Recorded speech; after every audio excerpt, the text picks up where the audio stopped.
bienvenue dans cette nouvelle émission Quoi de neuf. Aujourd'hui, je reçois Madame Valérie Viantal-Loriot, co-secrétaire académique du SNES. Bonjour Madame Loriot. Bonjour Monsieur Garnier. Ça fait longtemps que je ne vous ai pas reçu personnellement sur le plateau de Zouk Télévision. C'est vrai, c'est vrai. Je suis content de vous voir donc. En tout cas, moi aussi, je suis fort heureuse d'être là. Merci Valérie. Alors, il y a eu beaucoup d'annonces avec le président tous ces derniers mois. J'ai envie de dire la retraite à 64 ans, c'est pas très bien passé, ça ne passe toujours pas très bien. Est-ce que vous pensez qu'il finira par lâcher du lest le président et puis ne pas appliquer, j'ai du mal même à si c'est croire. promulgué? Oui, j'ai du mal à croire qu'une personnalité telle que celle qu'on entrevoit du président de la République, qui impose tout et qui méprise aussi beaucoup les salariés, mais de manière globale les Français, j'ai envie de dire, j'ai du mal à croire qu'il revienne sur sa réforme des retraites. Il faudra quelque chose certainement de législatif. On a vu aussi qu'il y a l'IOT qui essaye de faire passer une loi pour abroger la réforme des retraites. On regarde ça de très près. Il y a aussi le référendum d'initiative partagée pour lequel on attend la réponse le 3 mai. Donc il y a des espoirs du côté, plutôt des espoirs du côté législatif, mais j'ai du mal à croire que ce président puisse comprendre, puisse entendre l'opposition du peuple, puisqu'il s'agit de ça. Même en Martinique, on a quand même fait la plupart des manifestations nationales. Il y avait beaucoup de personnes dans la rue. Mais sincèrement, vu cette personnalité qui écrase tout en fait sur son passage, parce qu'il s'agit bien de ça, j'ai du mal à croire qu'il puisse revenir sur cette réforme. Oui. Ça ne veut pas dire, bien évidemment, que la FSU arrête le combat. C'est évident, puisque nous continuons à nous battre pour pouvoir gagner, en fait, puisqu'il s'agit aussi précisément de ça. Alors, les 100 jours de Borne. Alors, les 100 jours, généralement, c'est le nouveau président. On dit qu'on va le juger dans 100 jours, en fait 3 mois. Et là, il donne à la première ministre 100 jours pour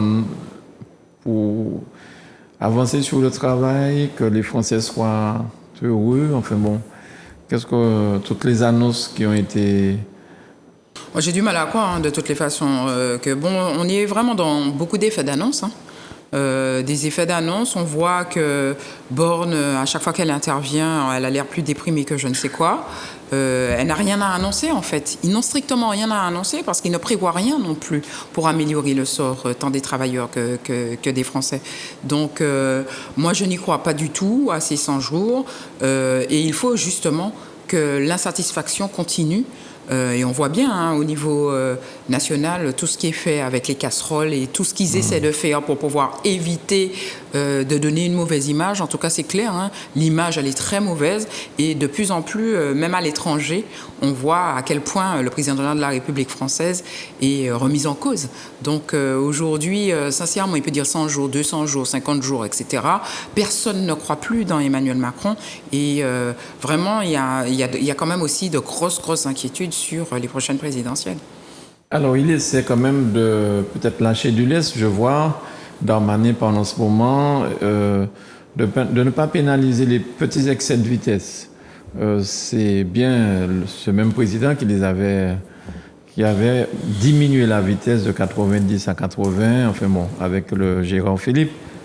Là aussi, il y a un geste vers les profs. Vous allez percevoir une somme plus importante maintenant? Alors oui, il y a beaucoup de choses qui se disent autour de la fameuse revalorisation des salaires. Mais il faut vraiment qu'on prenne le temps d'expliquer précisément de quoi il s'agit. La revalorisation des salaires, c'est 2 choses. Alors, la première chose, on appelle ça le socle. C'est quelque chose qui va concerner l'ensemble des collègues. C'est une augmentation des primes.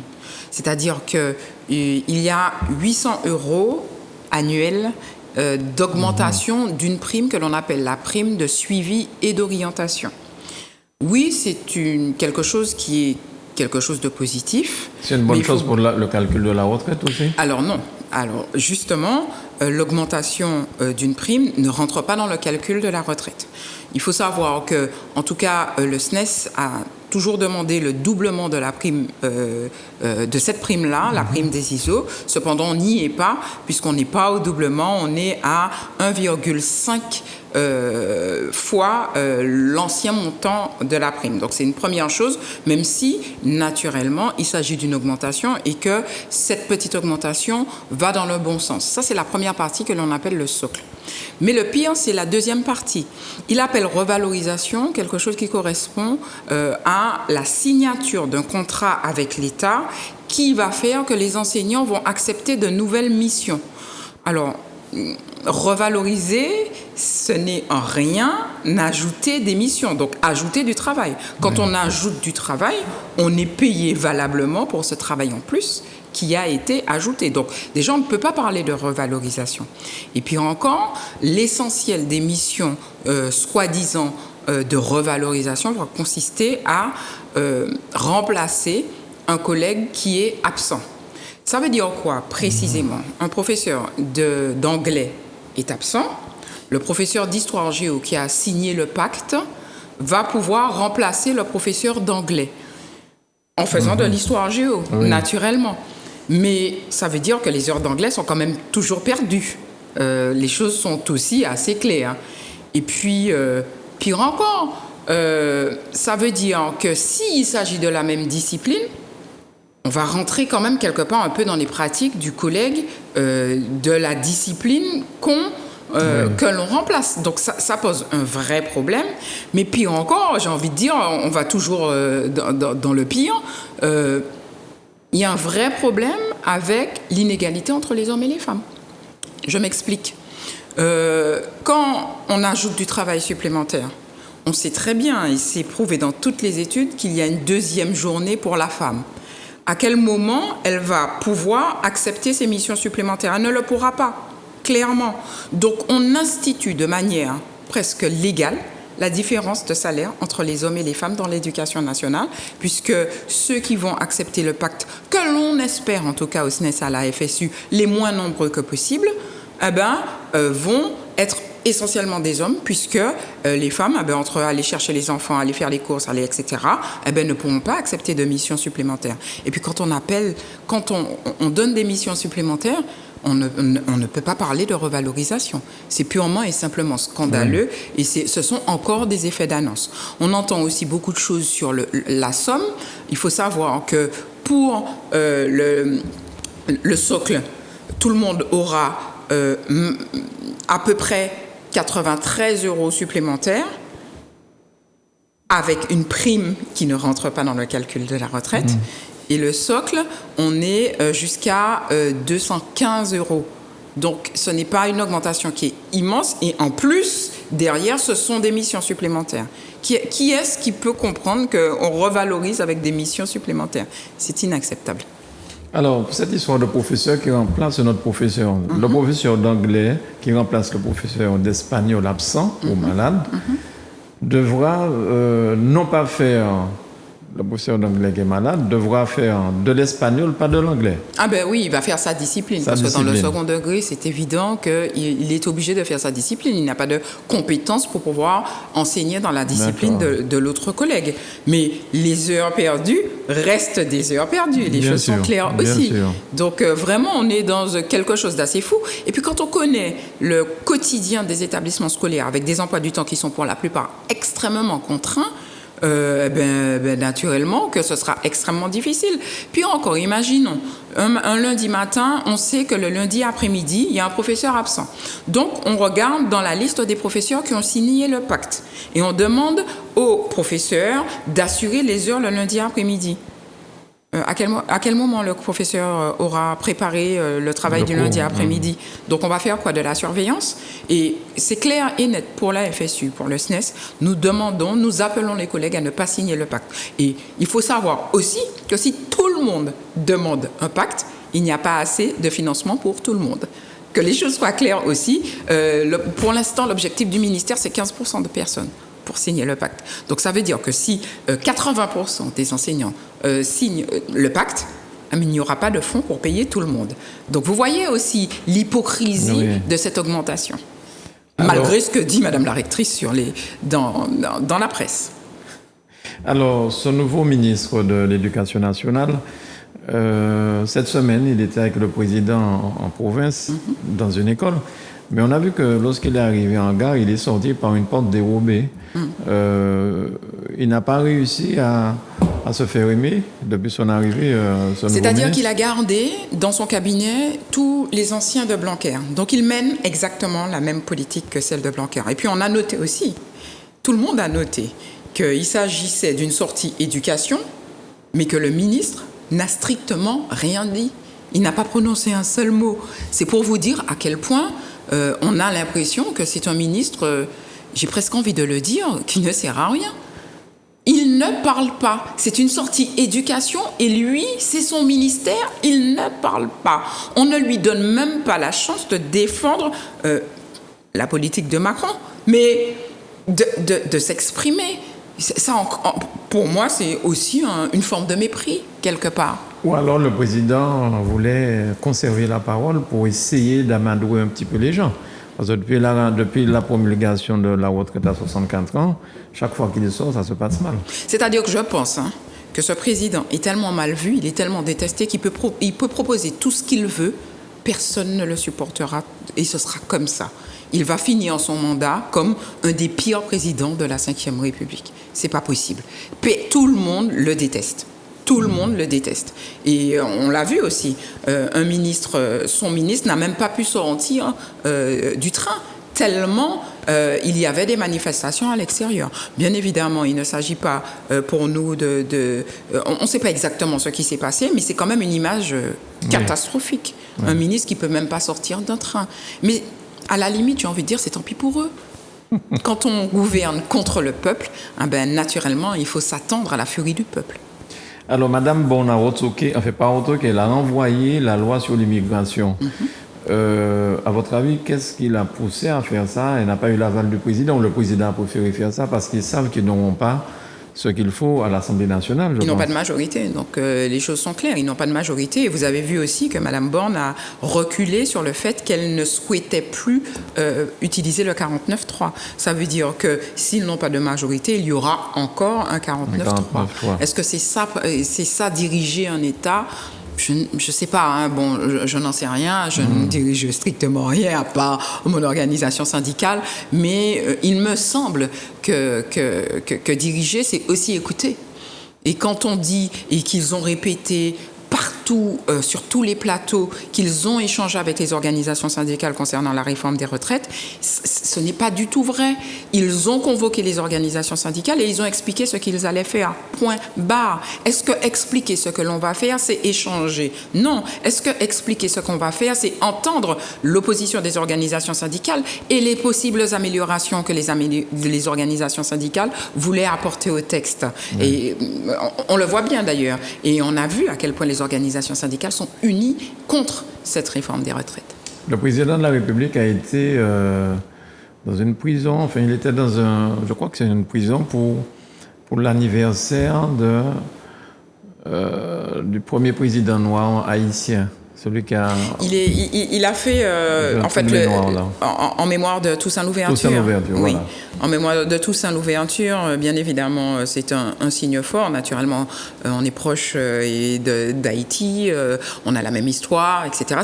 C'est un acte important. Cependant, en fait, on a l'impression qu'il fait tout pour pouvoir faire oublier les retraites. Et en tout cas, en tant qu'organisation syndicale, nous, on fera tout pour qu'on n'oublie pas les retraites et pour continuer à se battre contre ces 64 ans. Parce que là, à chaque sortie, et il y a même des préfets qui prennent des arrêtés pour interdire aux gens de venir avec des casseroles. Donc c'est hallucinant. À chaque sortie, la garde mobile est là, les préfets qui sortent des arrêtés, c'est incroyable. Il y a aussi l'arrêté contre les sifflets. Enfin, oui. C'est fou. On a l'impression qu'on vit dans un autre monde. Et puis, il y a quand même, il faut le dire, un certain nombre de rejet de la démocratie, là. On s'interroge quand même. Bien évidemment, il y a une constitution, il a respecté la constitution, mais quand on interdit des casseroles, on interdit à des manifestants de faire du bruit, c'est quand même assez... Oui. C'est curieux pour quelqu'un qui se dit un démocrate. Moi, en tout cas, on s'interroge beaucoup sur ce caractère autoritaire du pouvoir. On interdit des manifestations. c'est fou. On interdit des manifestations qui sont déclarées valablement. Ouais. Moi, ça m'interroge. Comment ça se passe avec la nouvelle rectrice qui est en Martinique? Elle est nouvelle. Madame Nathalie Mons. Madame Nathalie, oui. Pour l'instant, on a eu un certain nombre de réunions. La méthode est très différente de celle de Pascal Jean, ça c'est évident. C'est positif alors, sous un certain axe, oui, les choses sont positives. On a l'impression, en tout cas, d'être respecté, parce que c'était aussi ça qui nous manquait beaucoup. Mais enfin, la méthode est la même. À chaque fois, beaucoup de fois où on demande des choses, on nous répond non. Donc, pour moi, c'est pas bonnet blanc, parce que quand il y a le respect, c'est quelque chose d'extrêmement important. Mais dernièrement, on a eu à échanger autour d'un stage que nous mettions en place pour les AED, pour lesquels il y avait un refus du chef d'établissement de permettre à ces AED de participer à un stage. Et ce qui est quand même hallucinant, je rappelle quand même à toutes fins utiles qu'il y a 12 journées de stage auquel chaque personnel peut participer. C'est la réglementation. Bien évidemment, il y a aussi cette notion de service. On a essayé d'appeler le chef d'établissement fin de non-recevoir. Madame la rectrice, qui est censée quand même avoir une oreille particulière pour ses personnels, fin de non-recevoir aussi. Donc j'ai envie de dire, oui, on est respecté, mais en même temps, la méthode, elle est un petit peu la même. Les AED, c'est quoi ? Les AED, ce sont les assistants d'éducation. Ce sont les assistants d'éducation, ce sont les surveillants. Ce qu'on appelait les pions avant. Voilà, exactement. Vous êtes satisfaite de votre nouveau lycée ? Le lycée Chelchia, oui, je suis ravie. Je suis même ravie d'être dans mon nouveau lycée. Bien évidemment, les locaux sont grands, il faut les appréhender, il y a encore des choses qu'il nous manque, etc. Mais vraiment, je suis ravie. J'étais en train d'en discuter hier avec une collègue.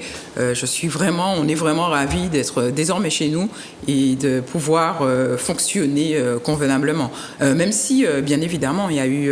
les collègues nous ont... accueillis dans les établissements au moment où il y avait des difficultés, mais être chez soi, c'est quand même différent, même à titre privé. Donc, on est ravis d'être dans nos nouveaux locaux. Et tout n'est pas encore terminé, il y a encore des travaux à faire ? Il y a encore un certain nombre de travaux à faire, notamment pour les espaces verts. Il y a encore des choses qui ne fonctionnent pas très bien. On essaie d'être patient, même si c'est de plus en plus difficile. Là, ça commence à être un an. On a presque l'année scolaire. Il y a des choses qui devraient fonctionner mieux, mais on fait au mieux, puisque, comme je vous l'ai dit, on est quand même assez ravis d'être dans nos nouveaux locaux. Et comment ça se passe avec les élèves l'après-Covid ? Tout est revenu à la normale ? En fait, on fait comme si rien n'avait existé.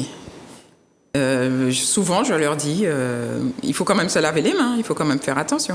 Voilà, quoi. Il ne s'agit pas seulement du Covid, puisqu'on a bien vu aussi que pendant la période lors de laquelle on avait les masques, il y avait moins de grippe, etc. Et j'en ai beaucoup parlé à mes élèves, surtout 2 semaines avant les épreuves écrites du bac en mars, parce que quand un élève est malade pour les épreuves écrites, derrière, ça chamboule plein de choses, même s'il peut les repasser en septembre, mais derrière, il y a Parcoursup, il y a plein de choses en terminale. On a beaucoup parlé à ce moment-là, mais j'ai vraiment l'impression que tout est redevenu comme avant, et il faut aussi qu'on continue à avoir des gestes un petit peu de respect vis-à-vis de l'autre, mais vis-à-vis de soi-même, de se laver les mains, etc. Très bien. Merci beaucoup Valérie Vertal-Loyo d'être venue au micro de Zouk Télévision avec toutes ces nouvelles et puis vous voir avec ce beau sourire éclatant en parlant de votre lycée. Oui. Donc c'est que ça va vraiment bien. Oui, ça va vraiment mieux. C'est vrai que ça va vraiment mieux et il faut le dire quand les choses vont bien, il faut le dire. Oui. Je vous souhaite une excellente journée et à bientôt. Merci. Merci.